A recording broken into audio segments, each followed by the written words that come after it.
You are listening to Feed 44, the official podcast channel of the Center for a Stateless Society. C4SS is an anarchist think tank and media center. For more information, please visit c4ss.org. It Doesn't Even Matter What the Law Is, by Kevin Carson. Published on C4SS, May 29, 2015. Read by Delikta. The impending expiration of the USA Patriot Act is a matter of intense focus among civil libertarians. Rand Paul's filibuster has been in the news, along with petition drives pressuring Congress not to vote for renewal. But it doesn't really matter. Even if the legislation expires, the NSA will carry right on with domestic surveillance almost exactly the same as before. The executive branch claims the right to apply a secret interpretation of many statutes passed by Congress that permits it to violate their plain meaning based on an esoteric reading known only to itself.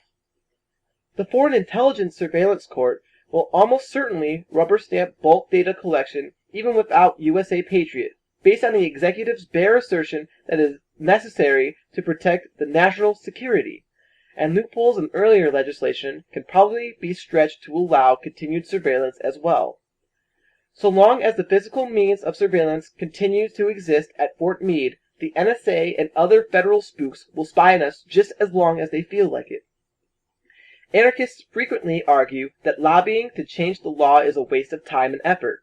As Charles Johnson has written in Counter-Economic Optimism on his Rad Geek People's Daily, if you put all your hope for social change in legal reform, then you will find yourself outmaneuvered at every turn by those who have the deepest pockets and the best media access and the tightest connections.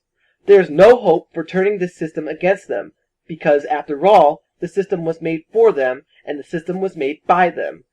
Reformist political campaigns inevitably turn out to suck a lot of time and money into the politics, with just about none of the reform coming out on the other end.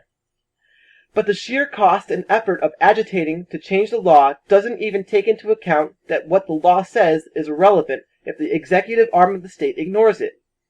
We've seen the same thing with police forces suggesting that they might just keep enforcing drug laws even in cities that decriminalize pot, and cops who continue to beat up and arrest people for recording police in the performance of their public duties, regardless of laws that say it's perfectly legal.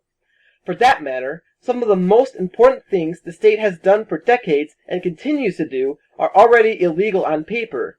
Look at the intersection between the CIA and other American security organs, the international drug cartels, and the major global banks that launder the drug money. The sale of criminalized drugs is a primary source of money the U.S. security apparatus needs to fund death squads and torture sites, and support coups around the world.